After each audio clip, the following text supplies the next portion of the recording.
Hello and a very warm welcome to all of you on my YouTube channel.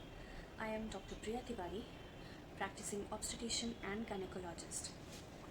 So today जो हमारा topic है वो है related to MTP kit. So basically MTP kit है क्या, जो introduction जो इस वीडियो में हम देखेंगे वो देखेंगे कि MTP kit है क्या, इसमें कौन कौन सी मेडिसिन होती हैं, इन मेडिसिन को हमको लेना कैसे है, इनके एडवांटेजेस, डिसएडवांटेजेस, साइड इफ़ेक्ट्स और भी बहुत कुछ. So let's start the video.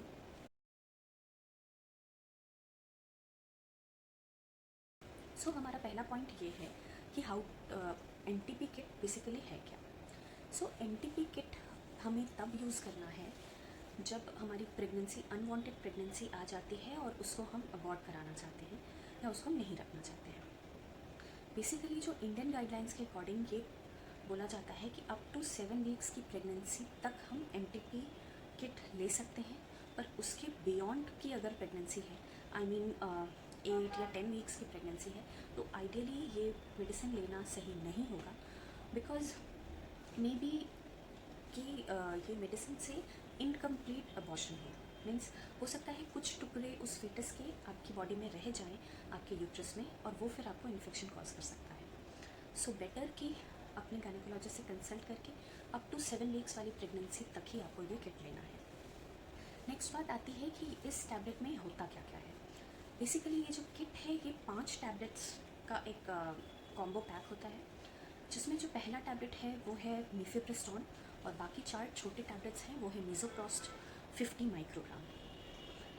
So 5 tablets का ये पैक है, जिसमें कई बार इनकी साइजेस डिफरेंट भी हो सकती हैं या सारे पाँचों टैबलेट सेम साइज़ के हो सकते हैं. जो अब ये देखते हैं कि ये इनका मैकेनिज्म ऑफ एक्शन क्या है, ये टैबलेट्स काम कैसे करती हैं. सो बेसिकली ये 5 टैबलेट्स का जो किट है, जो उनमें से सबसे बड़े साइज़ की टैबलेट है, अगर हम साइज़ के हिसाब से देखें तो जो सबसे बड़ी टैबलेट है वो है 200 मिलीग्राम मीफेप्रिस्टोन, जिसका काम ये है कि ये इम्प्लांटेशन जो है फीटस जो यूट्रस से लगा हुआ है उसको ये निकालता है, हटाता है.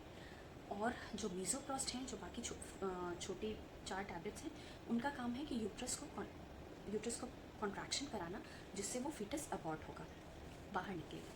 तो इस तरीके से ये किट फंक्शन करती है. अब नेक्स्ट है कि इनको लेना कैसे है. बेसिकली सो इनको लेना है, जो मीफेप्रिस्टोन जो बड़ी टैबलेट है उसको हमको ओरली ले लेना है. ओरली खाना है डे 1 पे, और उसके आफ्टर 48 आवर्स बाद जो बाकी 4 छोटी टैबलेट्स हैं उनको सबलिंगुअली यूज़ करना है. सबलिंगुअली मतलब जीभ के नीचे रख करके उसको यूज़ करना है. ये बेसिकली जो ये प्रोसेस है इस किट को लेने का, ये सबसे सेफेस्ट प्रोसेस है और इंडियन गाइडलाइंस यही कहती है कि ये इस तरीके से लेने से मैक्सिमम एफिकेसी होती है. लेकिन अदर डॉक्टर्स या कई डॉक्टर्स का अलग ओपिनियन होता है, वो अपने हिसाब से इसका प्रोसेस अलग अलग तरीके से भी कर सकते हैं, नो इश्यूज़. तो अब नेक्स्ट है, ये क्वेश्चन आता है कि मैम इसके साइड इफ़ेक्ट्स क्या होंगे या क्या सिम्टम्स, इस किट को लेने के बाद क्या सिम्टम्स आएंगे. तो पहला है कि बेसिकली आपको ब्लीडिंग होगी, हेवी ब्लीडिंग हो सकती है अकम्पनीड बाई क्लॉट्स. नेक्स्ट है हेडेक हो सकता है, वॉमिटिंग हो सकती है, और लास्टली फीवरिश आप फील कर सकते हैं. अब नेक्स्ट क्वेश्चन आता है कि ये ब्लीडिंग कब तक लास्ट करेगी. सो बेसिकली ये ब्लीडिंग आपकी अप टू 7 to 10 डेज़ तक लास्ट कर सकती है. बेसिकली जो ब्लीडिंग है वो स्टार्ट होगी after taking that smaller 4 tablets.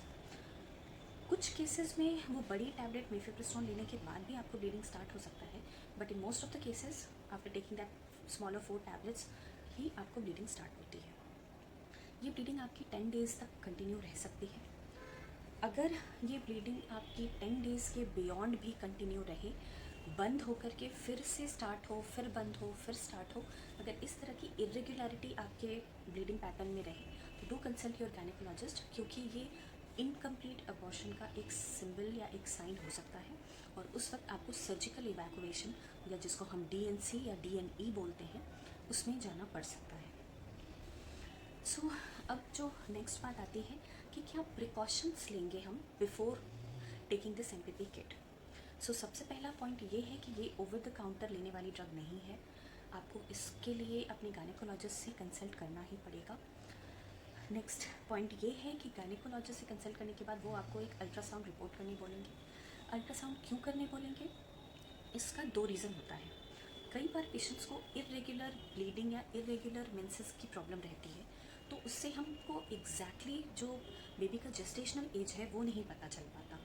उससे क्या होता है कि हमारा बेबी का एज 8 वीक्स है, 9 वीक्स है या 6 वीक्स है, ये इरेगुलर पीरियड्स में सिंस ओव्यूलेशन का डे फिक्स नहीं होता, इसलिए जेस्टेशनल एज भी फिक्स नहीं होता। तो हमको ये पता करना है पहले कि ये कितने वीक्स की प्रेगनेंसी है, और इसलिए कंफर्मेशन के लिए हमको अल्ट्रासाउंड करना पड़ता है। जो दूसरा बहुत इंपॉर्टेंट पॉइंट ये है कि ये जो अल्ट्रासाउंड हमने करा उसमें हमको ये पता चलता है कि ये प्रेगनेंसी हमारी इंट्रायूटेराइन है या एक्टोपिक प्रेगनेंसी है। इंट्रायूटेराइन मतलब ये बच्चादानी के अंदर प्रेगनेंसी आई है या उसके बाहर आई है। 90% केसेस में ये बच्चादानी के अंदर आती है और तब ये किट लिया जाए तो ये सेफ़ रहता है। लेकिन 10% केसेस में ये बच्चादानी के बाहर भी आ सकती है, और जिसको हम बोलते हैं एक्टोपिक प्रेगनेंसी, जैसे कि ट्यूब्स में आ सकती है या ओवरीज जो अंडा वाला घर है उसके अंदर आ सकती है। और तब अगर इस टैबलेट को लिया गया तो आपके वो ट्यूब्स या ओवरीज में रप्चर हो सकता है, और तब वो एक इमरजेंसी होगी जिसमें आपको ओटी भी कराना पड़ सकता है। So better first to take an advice from a gynaecologist, और सेकंड कि उनके एडवाइस पे आपको अल्ट्रासाउंड कराना है, तभी ये मेडिसिन आपको लेनी है। जो नेक्स्ट पॉइंट पेशेंट्स पूछते हैं, काफ़ी कॉमन क्वेश्चन है कि मैम ये फ्यूचर प्रेगनेंसी को अफेक्ट करेगा कि नहीं। देखिए, फ्यूचर प्रेगनेंसी को अफेक्ट करना डिपेंड करता है कि आपने इन टैबलेट्स को कितनी बार लिया है। सो बेसिकली इस टैबलेट्स को 1 या 2 बार लीजिए तब तो ठीक है, लेकिन कई पेशेंट्स ऐसा करते हैं कि हर कुछ मंथ पे प्रेगनेंसी लेते हैं और हर कुछ मंथ पे अपना बेबी को अबॉर्ट कराते हैं इन टैबलेट्स। तो ये आपके यूट्रस पे बहुत बुरा इम्पैक्ट डालेगा और मे बी फर्दर प्रेगनेंसी में आपको अफेक्ट कर सकता है। सो बेटर है कि आप कोई रेगुलर कॉन्ट्रासेप्टिव यूज़ करिए rather than bar bar taking this MTP kit, क्योंकि फ्यूचर प्रेगनेंसी में डेफिनेटली अगर आप बार बार लेंगे तो ये अफेक्ट आपको कर सकता है। एक और इम्पॉर्टेंट चीज़ आता है कि मैम हमारा प्रीवियस सिजेरियन सेक्शन है तो हमको इस टैबलेट को कैसे यूज़ करना है। तो अगर प्रीवियस सिजेरियन सेक्शन है तो बेसिकली कितने दिन पहले आपका सिजेरियन सेक्शन हुआ है उस पर डिपेंड करता है।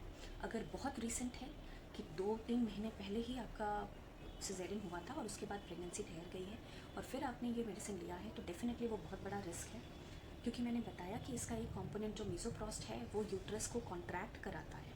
यूट्रस को कॉन्ट्रैक्ट कराने से ऐसा भी हो सकता है कि आपका जो स्कार है, जो प्रीवियस सिजेरियन का जो कट मार्क है, वो रप्चर कर सकता है। इसलिए बेटर कि आप एकदम गायनेकोलॉजिस्ट के अंडर रहकर ही ट्रीटमेंट करिए। नेक्स्ट ये है कि अगर 3 साल 4 साल हो गए हैं आपके ब्लास्ट सिजेरियन को, तब शायद उतना प्रॉब्लम नहीं रहेगा आपके केस में, लेकिन इट ऑल डिपेंड्स ऑन कि आपका स्कार इशू है कैसा। इसलिए हमेशा गायनेकोलॉजिस्ट से कंसल्ट करके ही ये टैबलेट्स लीजिए, क्योंकि बहुत सारी चीज़ें डिपेंड करती हैं कि आपका आउटकम कैसा रहेगा। नेक्स्ट ये भी क्वेश्चन आता है कि नेक्स्ट क्वेश्चन ये भी है कि क्या हम इस टैबलेट को हमने लिया और फिर हमने डिसाइड किया कि नहीं, इस प्रेगनेंसी को हम कंटिन्यू करेंगे, तो क्या ऐसा हो सकता है कि हम इस टैबलेट को इस किट को यूज़ किया और उसके बाद इस प्रेगनेंसी को कंटिन्यू करेंगे। तो मेरा सजेशन ये रहेगा कि डेफिनेटली नो। आप इस टैबलेट को अगर ले चुके हैं तो आप इस प्रेगनेंसी को कंटिन्यू बिल्कुल मत करिए, क्योंकि जो इसका कंपोनेंट है मीफेप्रिस्टोन 200 मिलीग्राम, ये एक एबॉर्टिफिशिएंट की तरह है। दूसरी बात, ये एक तो जो बेबी लगा हुआ है यूट्रस से उसको निकालता है, दूसरा इसके कुछ साइड इफ़ेक्ट्स भी हैं, इसके कुछ डिफेक्ट्स फीटस में कॉज करता है, और साथ में मीज़ोप्रोस्ट भी, जो पहले तिमाही में, बच्चा जब पहली तिमाही में रहता है तो उसके ऑर्गन्स बन रहे होते हैं, तो हो सकता है कि वो ऑर्गन्स में ऑलरेडी डिफेक्ट कॉज हो गया हो इन टैबलेट्स को लेने से, और अगर आप ये फर्दर ये प्रेगनेंसी कंटिन्यू करेंगे तो हो सकता है कि एक डिफेक्टिव बेबी आपको मिले। So better to abort this pregnancy और उसके बाद आप नेक्स्ट प्रेगनेंसी के लिए ट्राई करिए। So these were my tips regarding MTP kit. तो अगर मैं अपने यूट्यूब पे ऐसे इन्फॉर्मेटिव वीडियोस बनाती रहती हूँ, अगर आप इंटरेस्टेड हैं तो आप मेरे चैनल को सब्सक्राइब कर सकते हैं और do share it with your friends and family. Thank you so much.